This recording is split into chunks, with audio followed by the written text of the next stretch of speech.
গ্রাম পঞ্চায়েতের বার্ষিক সভা। পঞ্চায়েত অফিসের ভিতরে সভা হওয়ার কথা। ডাক পেয়েছিলেন বিরোধী দলনেতা। আচমকাই দুষ্কৃতী হানা, বেধড়ক মারধর করা হলো বিরোধী দলনেতাকে। সিসিটিভি ফুটেজ সম্ভাব্য 3টের সময় যদি আপনারা দেখেন তাহলে বুঝতে পারবেন আমার কথাটা কতটা যুক্তিযুক্ত বা কারা এর সঙ্গে যুক্ত। ঘটনাটি ঘটেছে দক্ষিণ 24 পরগনা জেলার মথুরাপুরের 1 নম্বর ব্লকের মথুরাপুর পশ্চিম গ্রাম পঞ্চায়েতে। সভা চলাকালীন অপরিচিত কয়েকজন যুবক ভিতরে ঢুকে বিরোধী দলনেতা বাপ্পাদিত্য হালদারকে বাইরে টেনে বার করে প্রচণ্ড মারধর করে বলে অভিযোগ। সমিতির মিটিং ছিল বেলা 2টোর সময়। এবার আমি 2:10 নাগাদ মিটিংয়ে যাই। মিটিং চলছিল, তখন মিটিং শেষ হয়নি। রেজুলেশন লেখা হচ্ছে। প্রধান এবং আমাদের যিনি সেক্রেটারি উনি উপস্থিত ছিলেন, অন্যান্য মেম্বাররা ছিলেন। হঠাৎ ওনাদের কি ইশারা বা কি চোখের কাজ বুঝলাম না, কয়েকজন তৃণমূল দুষ্কৃতী প্রধানের ঘরে ঢুকে আমাকে টেনে বের করে নিয়ে যাওয়ার চেষ্টা করে। প্রত্যেকের মুখে অকথ্য ভাষায় গালিগালাজ আর আমাকে বাইরে টেনে নিয়ে গিয়ে মেরে দেওয়ার হুমকি দেয়। কোনো রকমের সিঁড়ির মুখে আমি কলাপসিয়াল গেট ধরে প্রাণে বাঁচার চেষ্টা করি। সেখানে সবাই মিলে কিল, চড়, লাথি, ঘুষি মেরে আমাকে প্রাণে মেরে ফেলার হুমকি দেয়। সেখানে কি প্রধান থেকে আরম্ভ করে সবাই ছিলেন? প্রধান, সেক্রেটারি এবং আনুষঙ্গিক পঞ্চায়েতের অনেক স্টাফ উপস্থিত ছিলেন। গুরুতর আহত অবস্থায় বাপ্পাদিত্য হালদারকে মথুরাপুর হাসপাতালে ভর্তি করা হয়। সেখানেই তার চিকিৎসা চলছে। যদিও সভা চলাকালীন কে বা কারা বাপ্পাদিত্যকে তুলে নিয়ে গেল তা নাকি কিছুই জানেন না। শাসক তৃণমূল কংগ্রেসের অঞ্চল প্রধান পম্পা হালদার এবং পঞ্চায়েত সমিতির সভাপতি তথা ব্লক তৃণমূল কংগ্রেসের সভাপতি মানবেন্দ্র হালদারের।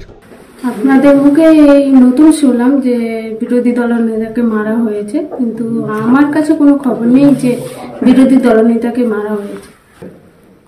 প্রথম কথা বলি, এরকম খবর আমার কাছে এখনো পর্যন্ত আসেনি।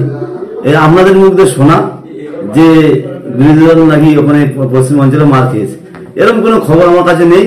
এবং যেহেতু আমি বিডিও সাহেব একটা দুয়ারে সরকারে গেছিলাম, সেখান থেকে এখনো পর্যন্ত আসা পর্যন্ত কোনো খবর পাইনি এবং বিডিও সাহেবের কাছেও কোনো খবর নেই। কারণ একসাথে উনি আর আমি একসাথে ছিলাম। এই 8 ঘন্টা হবে এই পঞ্চায়েত সমিতিতে ঢুকেছি আমি। কদিন আগেই বাপ্পাদিত্যর নামে মিথ্যা মামলা দেয় তৃণমূল কংগ্রেস। তৃণমূলের পক্ষ থেকে অভিযোগ করা হয় তৃণমূল মহিলা কংগ্রেসের প্রধান ও উপপ্রধানের শ্লীলতাহানি ও মারধর করেছে বাপ্পা। তার জন্য হাজতবাসও করতে হয় বাপ্পাদিত্যকে। সবে জামিন নিয়ে বাড়িতে ফিরেছিলেন। বাপ্পাদিত্যর দাবি তখনও তাকে ফাঁসানো হয়েছিল, এখনও মারধর করেছে তৃণমূলের লোকেরাই। আমি শাসক দলে ছিলাম দীর্ঘ 13 বছর। তারপর 2023-এর মার্চ মাসে একটা মিথ্যা অভিযোগে আমাকে অ্যারেস্ট করে এবং আমার যে পানিশমেন্ট সেটা আমাকে নিতে হয়। কিন্তু আমি আইনের উপরে ভরসা রেখেছিলাম।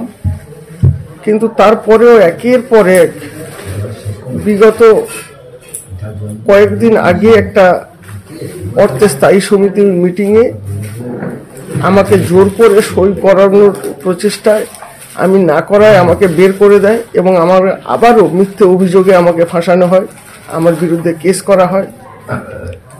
গত 14ই ডিসেম্বর গ্রামসভার মিটিংয়ে বিরোধী দলনেতা হিসেবে আমার বক্তব্য চলাকালীন মাইক অফ করে দেয়া হয় ইলেকট্রিক চলে যাওয়ার অজুহাতে এবং প্রায়শই বিভিন্নভাবে আমাকে হুমকি এবং ভয়ের বাতাবরণের মধ্যে প্রাণনাশের হুমকি দেওয়ার চেষ্টা করছে, আমাকে ভয় দেখানোর চেষ্টা করছে। বাপ্পাদিত্যের পরিবারের দাবি রাজনৈতিক বিরোধিতা আটকাতেই বারবার মারধর করা হচ্ছে বাপ্পাদিত্যকে। মারধর করেছে, হাসপাতালে আছে। কি কারণে মারধর করেছে, কি করেছে স্যার আমার তো অজানা, আমি ঠিক বলতে পারবো না স্যার। আমি চাই ও বাড়ি চলে আসুক। বাড়ি এসে, আমি গরিব লোক, আমি যেভাবে দুমুঠো খেতে পাই সেইভাবে আমার চলে যাবে। আমি আর এই অশান্তি ভোগ করতে পারছি না স্যার। সুকুমার বাবুর ইঙ্গিত তৃণমূলের স্থানীয় নেতৃত্বের দিকে। যদিও তৃণমূলের ব্লক সভাপতি জানিয়েছেন দলের কেউ যুক্ত হলে দল ব্যবস্থা নেবে। যদি খবর পাই নিশ্চয়ই, যদি এর মধ্যে দুর্ঘটনা ঘটে তাহলে আমি প্রধান সাহেবের কাছে জানবো যে ঘটনা ঘটেছে কি, যদি ঘটে থাকে তাহলে ব্যবস্থা নেবো। কিন্তু ওই যে নেতা তার বিরুদ্ধে বলবো না, তার গতবারে একটা অভিযোগ উঠেছিল, তাকে মারধর করা চলে, থানায় এফআইআর পর্যন্ত তবে ওর নামে হয়েছিল। তবে কেন হচ্ছে দিনের পর দিন মনে হয়? আগে কি ঘটনা ঘটে গেছে সেটা বলতে পারবো না, সেটা আমি সাক্ষাৎ দিয়েছিলাম। এখন আজকে যে ঘটনা ঘটেছে সেটা সেই বিষয়ে আমার কোনো কিছু জানা নেই। দল তো ব্যবস্থা নেবে, কিন্তু কোন বিরোধিতা আটকাতে, কোন চুরি আড়াল করতে বারবার আক্রান্ত হতে হচ্ছে পঞ্চায়েতের বিরোধী দলনেতাকে, প্রশ্ন তুলেছে কংগ্রেস। আজকে যা ঘটনা ঘটেছে 14 তারিখে একটা ঘটনা, একই ঘটনা, সেম ঘটনা ঘটেছে। সেটা হচ্ছে মথুরাপুর থানা কেস জিডি নেয়নি। আমরা সমস্ত জায়গাকে ইমেল করেছি, বিডিও সাহেবকে ইমেল করেছি, ডিএম, এসডিও, এসপি, সব অল প্রশাসন। আজকের ঠিক মিটিং ছিল অর্থের স্থায়ী সমিতি, ঠিক একই ঘটনা ঘটেছে এবং আজকের তাকে এত অ্যাসাল্টেড করা হয়েছে বা মারা হয়েছে, সে বর্তমান মথুরাপুর গ্রামীণ হসপিটালে সে ভর্তি আছে। আমরা আগামী দিনে বৃহত্তর আন্দোলন করব এবং থানা এবং বিডিও অফিস এবং পঞ্চায়েত ঘেরাও করব। তবে গোটা ঘটনায় পরিষ্কার, পঞ্চায়েতের চুরি আড়াল করতে, পঞ্চায়েত পরিচালনায় বেনিয়ম আড়াল করতে গিয়েই মিথ্যা মামলা এবং শারীরিকভাবে হেনস্থা হতে হচ্ছে, আক্রান্ত হতে হচ্ছে বিভিন্ন পঞ্চায়েতের বিরোধী দলনেতাদের। মাধ্যম ব্যুরো রিপোর্ট।